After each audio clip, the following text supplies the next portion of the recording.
پیچھے والے بھی آگے آ جائیں، آگے آ جاؤ آگے.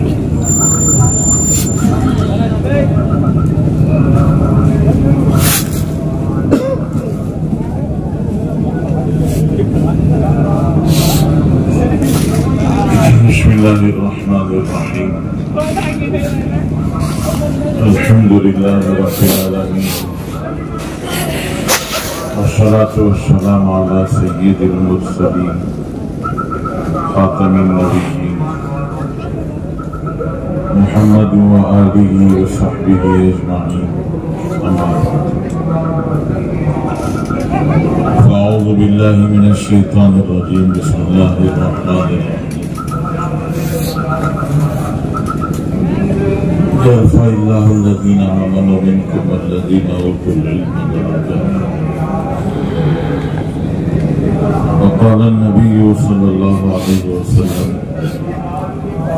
الناس معادن كمعادن الذهب والفضة، خياركم في الجاهلية خياركم في الإسلام إذا فقهوا، أو كما قال عليه الصلاة والسلام. ذرا پیچھے والے آگے بڑھیں، پیچھے کے جو ساتھی ہیں ذرا آگے آگے درمیان کی جگہ پوری کریے.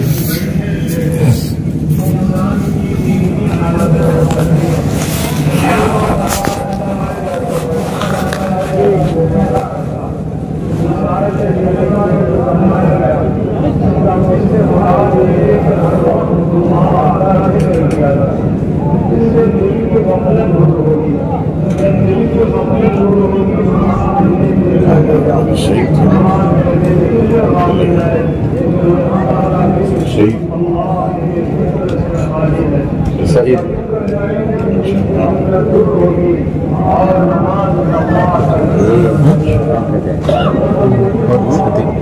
حضرات علماء کرام، بزرگوں، بھائیوں، دوستوں،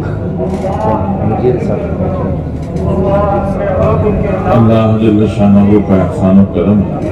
اللہ تبارک و تعالیٰ نے ہم سب کو اس پوری کائنات کی جو دو سب سے بڑی نعمتیں ہیں، وہ دونوں نعمتیں اللہ نے ہمیں عطا فرمائی. اس پوری کائنات میں سب سے بڑی نعمت ہے ایمان. ایمان سے بڑی کوئی نعمت ہے. اور ایمان کے بعد سب سے بڑی نعمت ہے علم. ایمان ملنے کے بعد علم مل گیا تو سب سے بڑی دولت، سب سے بڑی نعمت ہے. اللہ تعالیٰ کا احسان ہے، اللہ نے ہمیں یہ دونوں نعمتیں دی. ایمان بھی دیا ہے اور علم بھی دیا.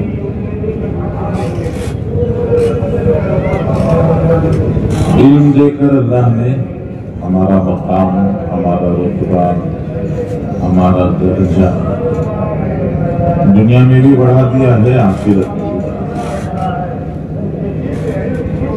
حضرت علی رضی اللہ تعالیٰ عنہ کا مشہور شعر ہے. حضرت علی فرماتے ہیں: رضینا قسمت الجبار فینا لنا علم وللجہال معلوم. اللہ تعالیٰ کی اس تقسیم پر ہم بہت خوش اور راضی ہیں کہ اللہ نے ہمیں علم دیا. تھوڑا بہت مال سے، اسباب سے، سامان سے، سہولتوں سے اللہ نے محروم رکھا ہے، پورے طور سے تھوڑا،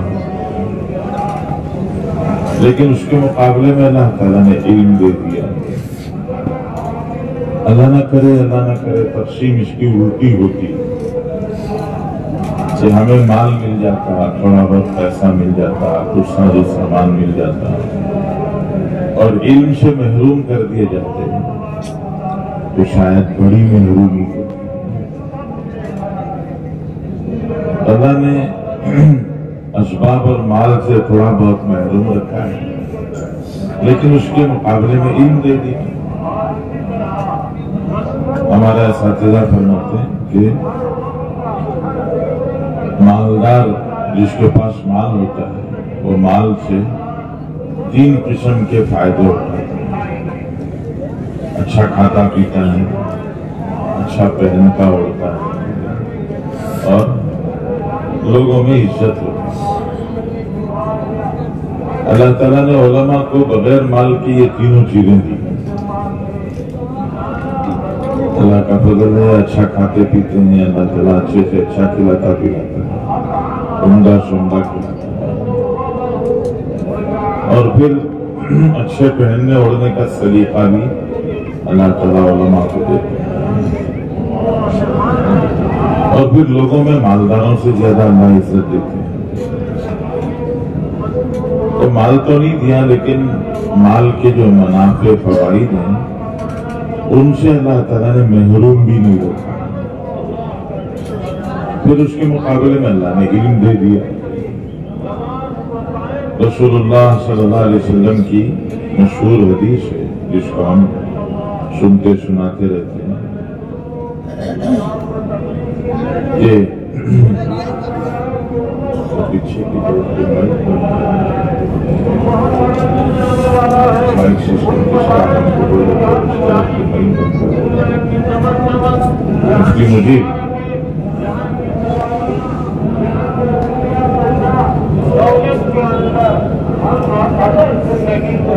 رسول اللہ صلی اللہ علیہ وسلم کا مشہور ارشاد ہے وَإِنَّ الْمَلَائِكَةَ لَتَضَعُ أَجْنِحَتَهَا رِضًا لِطَالِبِ الْعِلْمِ. فرشتے طالب علم کے لیے اپنے پر بچھا دیتے ہیں. فرشتے طالب علم کے لیے اپنے پر بچھا دیتے ہیں. عام شراح حدیث اس حدیث کی تشریح میں فرماتے ہیں کہ پر بچھانا یہ اعزاز و اکرام ہے. یہ پر بچھانا اعزاز و اکرام ہے. جیسے آج کل بہت مشہور ہے بڑے لوگوں کے لیے ریڈ کارپیٹ ویلکم, سرخ قالین بچھا کر ان کا استقبال کریں. تو ایسے اللہ تعالیٰ طالب علم کے استقبال کے لیے فرشتوں کو کہتے ہیں پر بچھانا. حضرت جی مولانا یوسف صاحب رحمۃ اللہ علیہ فرماتے تھے کہ پر بچھانے کا مطلب یہ ہے کہ اللہ جل شانہ نے اس پوری دنیا میں جو نظام تکوینی, نظام غیبی چلایا وہ فرشتوں سے چلایا. سورج کو طلوع کرانے والے 2 فرشتے, غروب کرانے والے 2 فرشتے, بادل کے ساتھ فرشتے, ہر بارش کے بوند کے ساتھ فرشتے, ہر اناج کے دانے کے ساتھ ایک فرشتہ. یہ پورے کا پورا ایک نظام ہے جس کو غیبی نظام کہتے ہیں, اور وہ غیبی نظام اللہ تعالیٰ نے فرشتوں کے ذریعے سے چلایا. فرشتے پر بچھا دیتے کا مطلب حضرت مولانا رحمۃ اللہ علیہ فرماتے تھے کہ اللہ تعالیٰ یہ پورا غیبی نظام فرشتوں کے ذریعے سے چلایا جانے والا وہ پورے کا پورا غیبی نظام اللہ تعالیٰ طالب علم کے قدموں میں ڈال دیتے ہیں. کون طالب علم؟ جس نے ابھی الف با تا پڑھا نہیں, صرف پڑھنے کے ارادے سے یہ قدم بڑھایا ہے, اس طالب علم کے قدموں میں اللہ تعالیٰ پورا غیبی نظام ڈال دیتا ہے.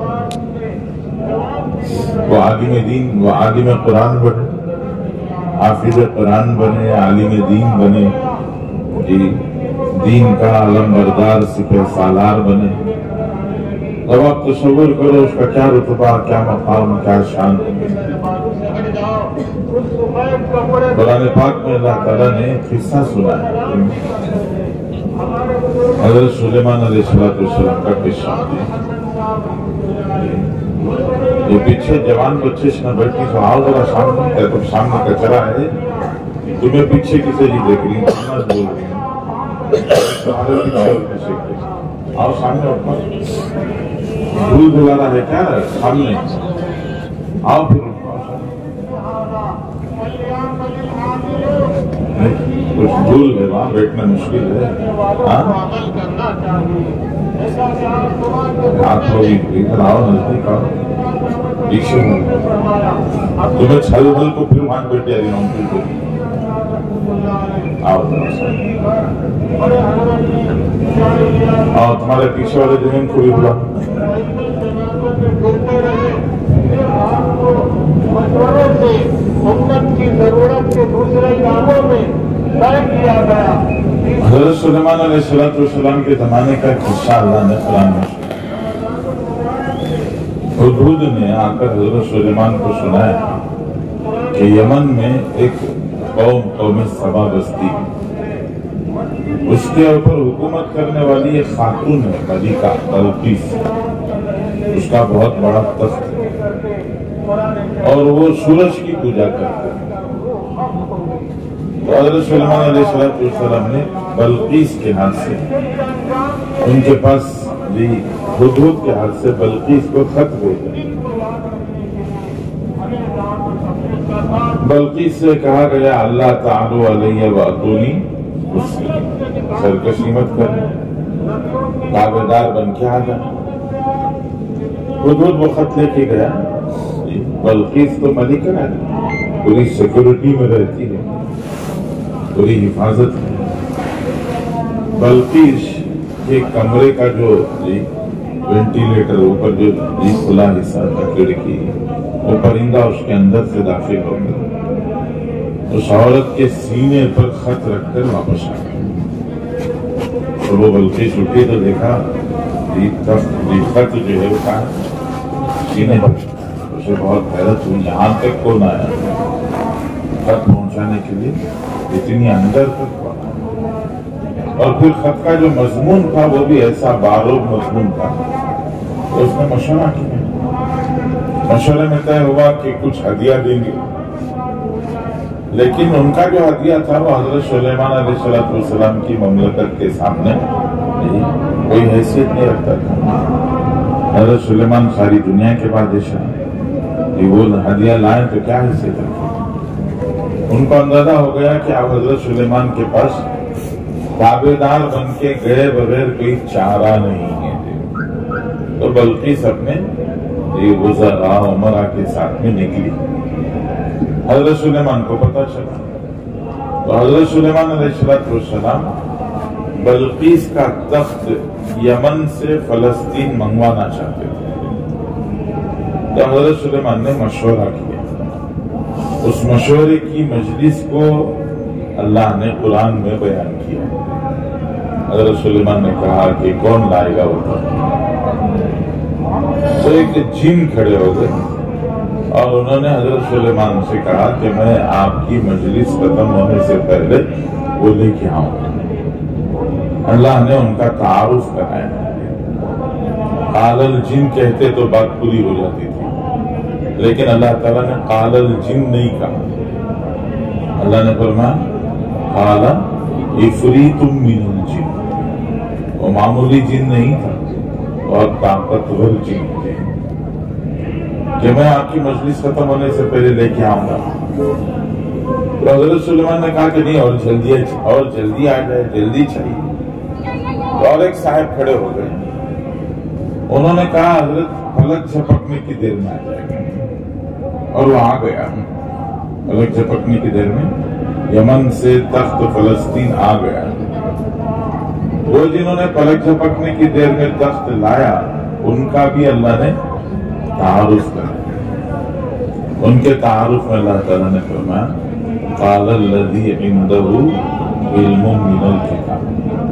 قال الذی عنده علم من الکتاب. ایک عالم صاحب نے کھڑے ہو کے کہا کہ قبل ان یرتد الیک طرفک. عالمی کتاب کون سی کتاب کیا ہے؟ زبور کے یا تورات کے یا دونوں کے؟ حضرت موسیٰ پر زبور اتری تھی، حضرت موسیٰ پر تورات اتری، حضرت داؤد پر زبور اتری. تو ہو سکتا ہے دونوں کے ہوں، یا اپنے زمانے کی جو کتاب تھی زبور اس کے ہوں. تو عالم زبور کی اتنی طاقت ہے کہ وہ یمن سے فلسطین تخت پلک جھپکنے کی دیر میں حاضر کرا سکتا ہے. تو آپ تصور کرو عالم قرآن کی کیا طاقت ہوگی.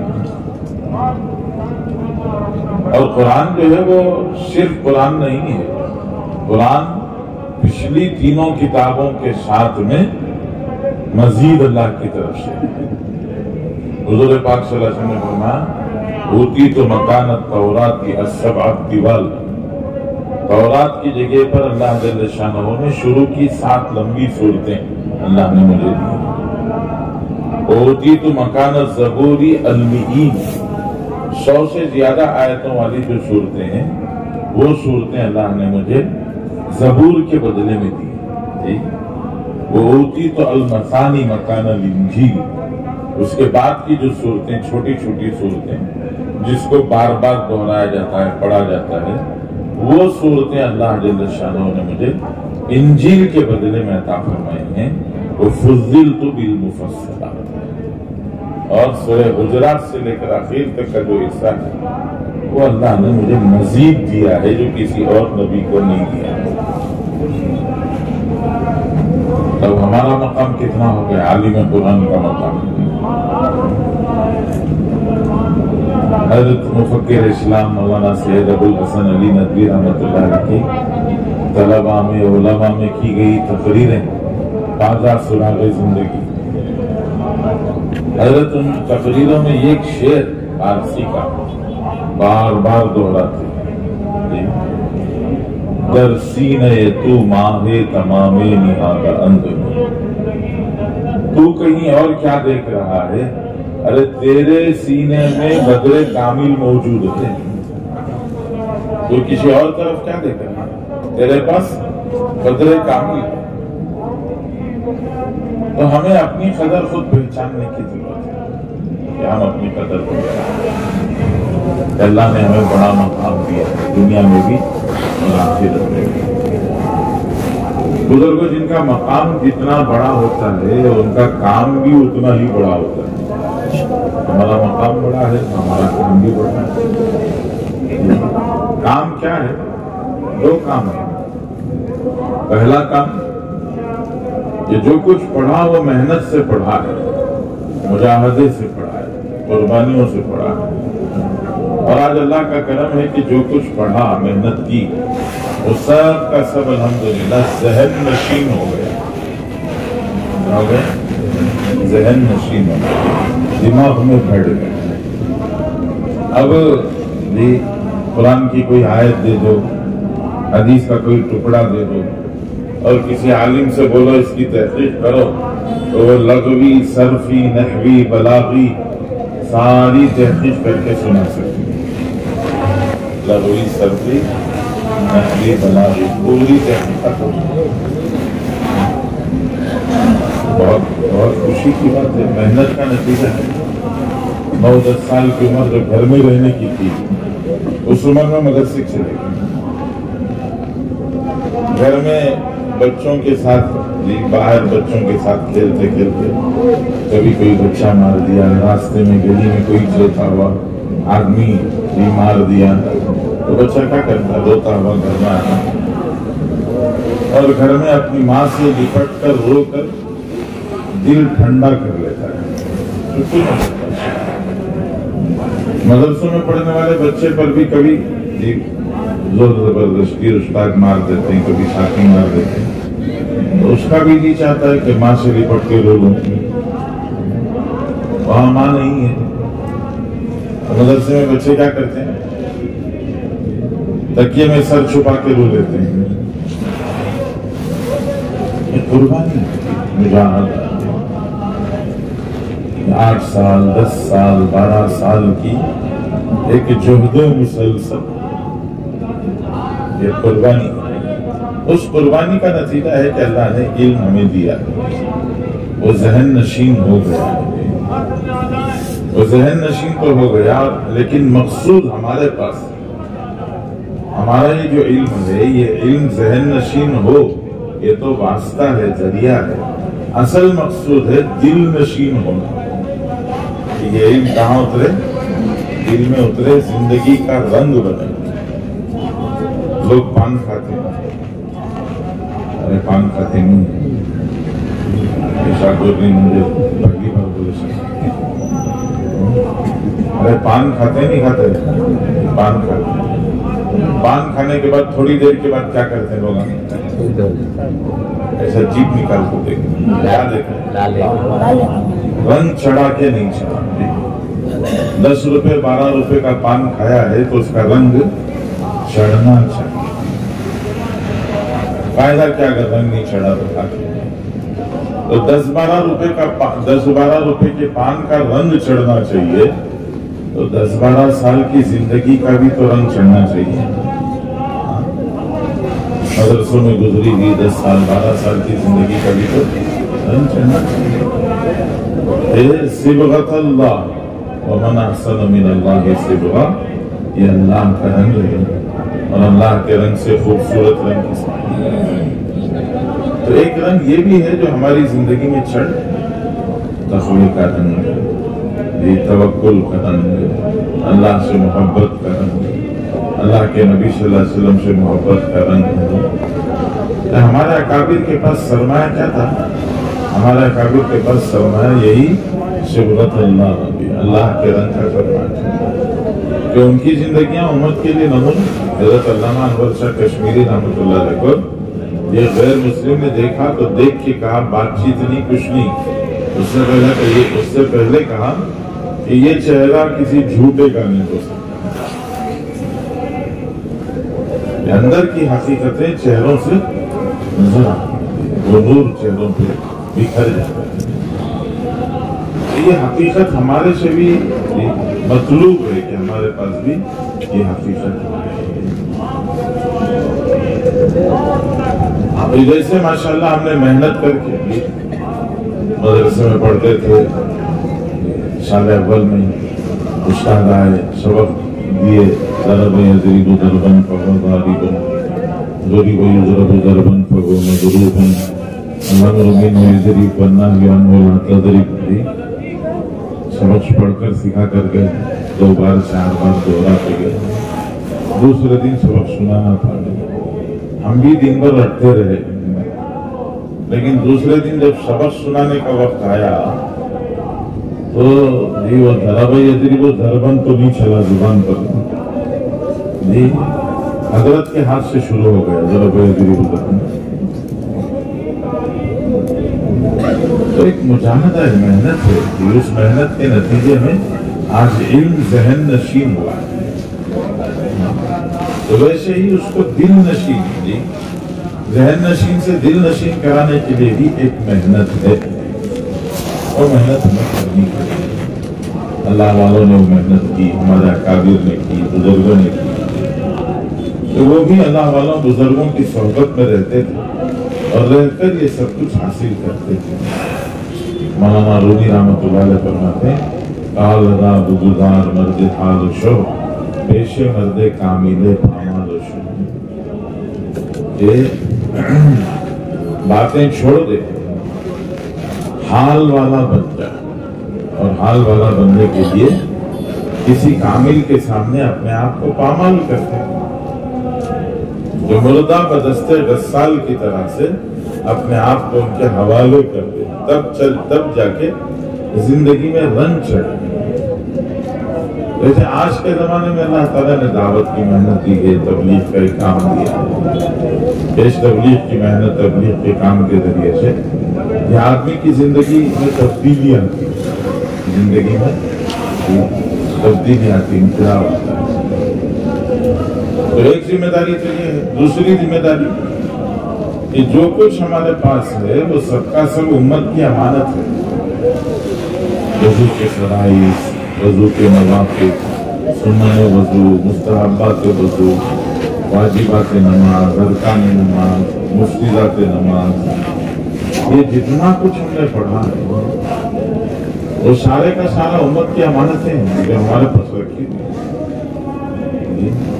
ایک صاحب حج کو جا رہے تھے، 5 لاکھ روپے بڑی رقم تھی ان کے پاس. وہ گھر میں رکھ کر جانا مناسب نہیں سمجھ رہے تھے. انہوں نے سوچا کہ یہ 5 لاکھ روپے کی بڑی رقم کہاں رکھوں، اور ان کو لگا امام صاحب کے پاس رکھ دینا ہی سب سے زیادہ بہتر، امانت محفوظ رہے گی.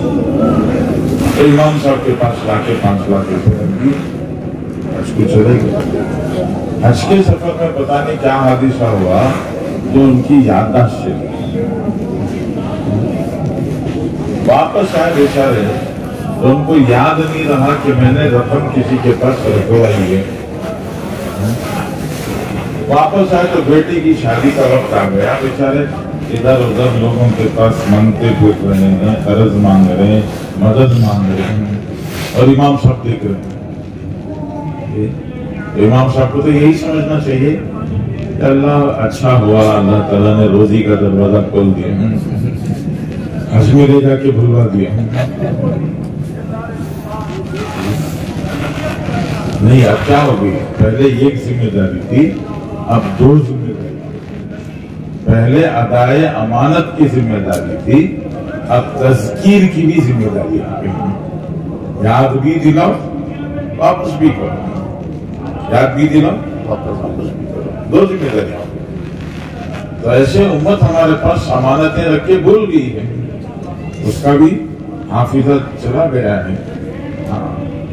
اب وہ پریشان گھوم رہی ہے, بھٹکتی پھر رہی ہے. ہم دیکھ رہے ہیں اپنی آنکھوں سے بھٹکتی پھر رہی ہے. تو ہم دیکھ کر اپنی جگہ پر مطمئن رہ جائیں گے, دیکھیں گے کب تک بھٹکتی ہوں گے. بھٹکتے بھٹکتے ہمارے پاس کب آئے گی دیکھیں گے. نہیں, بلکہ ہماری ذمہ داری ہے کہ ہم اس کو پہنچیں. اسی لیے اللہ کے رسول صلی اللہ علیہ وسلم نے اپنے علم کی مثال کنویں سے نہیں دی, علم کی مثال بادل سے دی, بارش سے. جو پیاسا کنویں کو تلاش کرتا ہوا آتا ہے, لیکن بادل خود پیاسے کو تلاش کرتا ہوا جاتا ہے. کنویں میں بادل میں بہت بڑا فرق ہے. کنویں کا پانی پیروں سے بھی بہت نیچے ہے اور آسانی سے نہیں ملتا ہے. یہ ڈول بن کر ڈول رسی سے باندھ کے نیچے چھوڑو تو نیچے جاتے ہی پھر جاتا ہے. کیا کرنا پڑتا بولو, کھینچ کھینچ کے چھوڑنا پڑتا. تو پانی میں اتھل پتھل ہونا, جب پانی میں اتھل پتھل ہو تو پھر آہستہ آہستہ وہ ڈوبتا ہے, پھر بڑھتا ہے. پھر اوپر جب کھینچو تو اوپر آتے آتے آدھا پاؤں چھلک کے نیچے گر جاتا. ایک تو آسانی سے ملتا نہیں, اور دوسرا اوپر آتے آتے آدھا ضائع ہو جاتا ہے. بادل کا پانی سروں سے بھی بہت اوپر ہے, اور اس کا ایک بوند بھی بیکار نہیں. یہ کھیتوں کھلیانوں میں پڑے تو وہاں تو ہریالی آئے گی, یہ کھیت ہرے ہوں گے. باغات میں پڑے تو پھل آئیں گے. ایسی سوکھی زمینوں پر پڑے تو سوکھی زمینوں پر پڑنے سے بھی بیکار نہیں. سوکھی زمینوں پر جب بارش پڑتا ہے تو زمینیں بارش کے پانی کو جذب کرتی, اور جذب کرنے کی وجہ سے سوکھے ہوئے بورویل پھر زندہ ہو جاتے ہیں, سوکھے ہوئے کنویں زندہ ہو جاتے ہیں. تو وہاں پانی دوبارہ کیسے آ گیا؟ بارش کا پانی زمین میں جذب کر دیا. لوگ سمجھتے ہیں پہاڑ پر بارش پڑتا ہے تو بیکار ہے, پتھر پر بارش کا کیا فائدہ ہے. لیکن ہم سب کو معلوم ہے کہ پہاڑوں پر جو بارش کا پانی گرتا ہے وہی آبشار بن کے گرتا ہے, وہی ندی بن کے بہتا ہے. پہاڑوں سے ہی ندیاں نکلتی ہیں, وہیں سے آبشار بہتی ہیں. تو وہاں بھی بیکار نہیں. سمندر میں, ندی میں گرنے والا بارش کا پانی ہم سمجھتے ہیں بیکار ہے, پانی میں پانی مل کے ضائع ہو گیا. نہیں, پانی میں پانی مل کے ضائع نہیں ہوا. جب بارش پڑتی ہے تو سیپھی باہر نکل کر منہ کھول دیتی ہے, اور جو بارش کا بوند اس سیپھی میں گرتا ہے وہی موتی. ایسے بارش بادل کے ایک قطرے میں بھی, بادل کا ایک قطرہ بھی جائے تو ہمیں بھی بادل بن کے برسے. حضرت مولانا محمد احمد صاحب گڑھی رحمۃ اللہ علیہ ہندوستان کے بہت بڑے نقشبندی سلسلے کے بزرگ تھے. حضرت مولانا محمد احمد صاحب گڑھی رحمۃ اللہ علیہ شاعر ہیں, ان کے اشعار ہیں ہدایت رحمت کے ناظم ثابت, ناظم تعلیمات مولانا عبداللہ عباس صاحب یہ رحمۃ اللہ علیہ نے اس کو جمع کیا ہے ہدایت رحمت کے نام سے. اس میں ایک شعر ہے, بڑا پیارا شعر, رحمت کا ابر بن کر جہاں بھر میں چھائیے, رحمت کا ابر بن کر جہاں بھر میں چھائیے، عالم یہ جل رہا ہے برس کر بجھائیے، رحمت کا بر بن کر جہاں بھر میں چھائیے، عالم یہ جل رہا ہے برس کر بجھائیے۔ تو گیا ہمیں بھی برس کر بجھانے کی ضرورت ہے۔ اللہ کا کرم ہے، بہت کچھ کر رہے ہیں، ایسا نہیں کہ کچھ نہیں کر رہے ہیں، لیکن جو کر رہے ہیں وہ کتنا ہے، جو ہونا چاہیے وہ کتنا ہے، اس کو بھی دیکھتے رہنا چاہیے۔ ایک بیپاری کو حساب کتاب رکھنا پڑتا ہے، اگر حساب کتاب نہیں رکھے گا تو دیوالیاں نکل جائے گا، پورے قرض والے صاف کر دیں گے، اس لیے حساب کتاب رکھنا، تو ہمیں بھی حساب کتاب رکھنا چاہیے، کتنا ہو رہا ہے کتنا باقی ہے۔ ہم امام ہیں تو ماشاءاللہ نماز پڑھاتے ہیں، 200 گھر کی اگر بستی ہے، محلہ ہے، تو وہاں کم سے کم 400 بالغ مرد ہیں، اور 400 بالغ مردوں میں نماز پڑھنے والے 8-10 زیادہ سے زیادہ 12، 8-10 بہت زیادہ ہو گئے۔ تو کیا میں اپنے آپ سے سوال کروں کہ کیا میں 12 لوگوں کا امام ہوں یا محلے کا امام ہوں؟ اگر 12 لوگوں کا امام ہو تو ذمہ داری پوری ہو گئی، نماز پڑھا دیا، ذمہ داری پوری ہو گئی۔ اور اگر محلے کا امام ہو تو مجھے محلہ پورا نمازی بنے، اس کے لیے کچھ نہ کچھ کرنا چاہیے۔ کیا کرنا چاہیے سوچو، ہمارا کوئی اصرار نہیں ہے تبلیغ ہی کرو، ارے تبلیغ ہی کرو، یہ کوئی اصرار نہیں ہے، کچھ نہ کچھ تو کرو، محلہ نمازی بنے۔ ہم ماشاءاللہ جمعے کا خطبہ دیتے ہیں، ہمارے جمعے کے خطبے سے کتنے لوگ فائدہ اٹھاتے ہیں، غور کر کے دیکھو۔ جمعہ کا خطبہ شروع ہوتا ہے تو مشکل سے 8, 10, 12 یہ لوگ رہتے ہیں مسجد کے حساب سے، 8, 10, 12، اور ان 8, 10, 12 کو بھی ذرا غور سے دیکھے تو سب ریٹائرڈ لوگ زندگی کی ذمہ داریوں سے فارغ ہو جائیں گے۔ امام صاحب پورے جوش میں خطاب کر رہے ہیں نکاح کی فضیلت پر، اور جو سامنے بیٹھے ہیں ان میں سے کوئی ابھی نکاح کرنے والے نہیں، جن کو سننا چاہیے وہ سب کے سب باہر ہیں۔ ہمارے ہاں عام طور سے شب برات میں مسجد میں عشاء کی نماز کے بعد فوراً اعلان ہوتا ہے، پھر بیان کے بیچ میں اعلان ہوتا ہے، پھر اخیر میں اعلان ہوتا ہے کہ بھائی رات میں گاڑیاں لے کر مت نکلو، ریسنگ مت کرو، ویلنگ مت کرو، یہ سب اعلانات ہوتے ہیں۔ لیکن غور کر کے دیکھو، جن کو بتایا جا رہا ہے ریسنگ مت کرو، ویلنگ مت کرو، وہ عشاء کے اذان سے پہلے ہی جا چکے ہیں اور نماز مش نہیں آئی۔ ویسے ہمارا بیان جس تک پہنچنا چاہیے، جن کے کانوں میں اترنا چاہیے، اس کے لیے کیا کریں، سوچنے کی چیز ہے، ہم سوچیں گے۔ مدرسوں کا کیا حال ہے، مدرسوں میں پڑھنے والے بچے کتنے ہیں، پہلا سوال۔ سچر کمیٹی کی رپورٹ کے حساب سے پتا چلتا ہے، بہت پرانی رپورٹ ہے، 4%، اور یہ 4% کی غنیمت ہے۔ یہ 4% مغربی بنگال، بہار، آسام، یو پی کو ملا کر رہتے ہیں۔ اگر صرف ہم اپنے ضلع کو لے لیں اور لے کر دیکھیں کہ ہمارے ضلع کی آبادی کے تناسب سے ہمارے ضلع کے کتنے بچے مدرسوں میں پڑھ رہے ہیں، تو میرا خیال ہے 1% بھی نہیں ملے، اور یہ 1% بھی جو نہیں ہے، وہ جو مدرسوں میں پڑھ رہے ہیں، یہ وہ کس حال میں ہیں، کیسا پڑھ رہے ہیں، کیا ماحول ہے آج کے زمانے میں،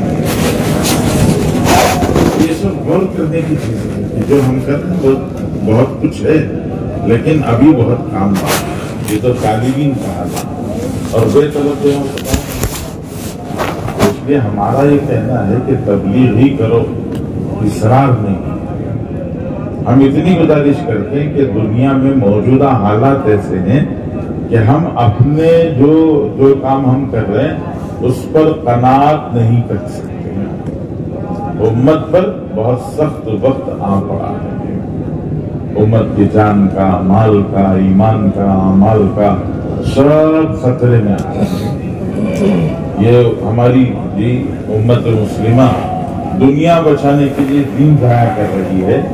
اور یہ جو خواص کا مجمع یہاں بیٹھا ہے علماء کا، ان سب کو اندازہ ہے کہ جس دنیا کو بچانے کے لیے دین کو ذبح کر رہے ہیں، وہ سامنے کے حالات میں دنیا بھی بچتی ہوئی نہیں دکھ رہی. دنیا بھی بچتی ہوئی نہیں دکھ رہی. اس لیے ان کو جگانے کی ضرورت ہے، دین کی طرف لانے کی ضرورت ہے. اور اس کے لیے ہمیں کچھ نہ کچھ کرنا چاہیے، کچھ نہ کچھ کرنا چاہیے. تبلیغ ہی کرو، کیا ضروری ہے؟ کچھ نہ کچھ کرنا. ہم صرف اتنا عرض کرتے ہیں کہ تبلیغ آزمودہ ہے. یہ تبلیغ تجربہ کیا ہوا ہے، مجرب ہے. تبلیغ مجرب ہے، آزمودہ ہے. دوسرا تبلیغ آسان ہے. تیسرا تبلیغ مؤثر ہے. یہ تین چیزیں آزمودہ ہے. پھر ایک نیا آزمانے جانے کے بجائے آزمودہ استعمال کرتے ہیں. ایک نیا تجربہ کرنے کی بجائے کیا کرنا؟ جو تجربہ ہو گیا وہ کر لینا. دوسرا آسان ہے، اس لیے کہ جو کام اجتماعی ہوتا ہے وہ آسان ہوتا ہے. جو کام اجتماعی ہوتا ہے وہ آسان ہوتا ہے. ایک بڑا پتھر یہاں پڑا ہے، یہ اس کو ہٹا کے ادھر رکھنا ہے. میں اکیلا کھڑا ہو جاؤں، یہ تو ہو سکتا ہے ہو جائے، لیکن مشکل ہوگا بہت وقت. میں نے دو چار کا آواز دی، بھائی ذرا ہاتھ لگاؤ. ایک دو چار آدمی آ گئے ہاتھ لگانے کے لیے، تو آسانی سے ہٹ جائے. تو تبلیغ کیا اجتماعی کام ہے، تو اس وجہ سے یہ آسان ہے. اور دوسرا مؤثر، مفید ہے، مؤثر. مفید مؤثر کیسے ہے؟ اجتماعی کام ہے. ایک آدمی کسی کو سمجھائے تو کبھی کبھی اثر نہیں ہوتا.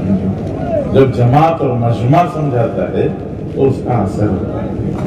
ہم اجتماع دیکھیں، اتنا بڑا مجمع کوئی اور محنت کر کے جمع کر سکے، کوئی اور تحریک جمع کر سکے، اتنا بڑا مجمع. یہ ایک اجتماعی محنت کا اثر ہے. تو یہ آزمودہ، مجرب، آسان، مفید و مؤثر. تو اس لیے یہ کرنا اچھا ہے. اس کے لیے ہم آپ سے بھی گزارش کرتے ہیں کہ نیت کرو، ارادہ کرو. ہاں ماشاءاللہ اللہ کا کرم ہے، بہت سارے ہمارے علماء حفاظ ایسے ہیں جن کا وقت لگا ہے پہلے. ارے ہے نا بھائی، ضلع کولار میں بھی وقت لگائے ہوئے علماء حفاظ نہیں بولے. ارے سال 4 مہینے لگائے ہوئے علماء حفاظ نہیں ہیں. تو ذرا کھڑا دیکھیں.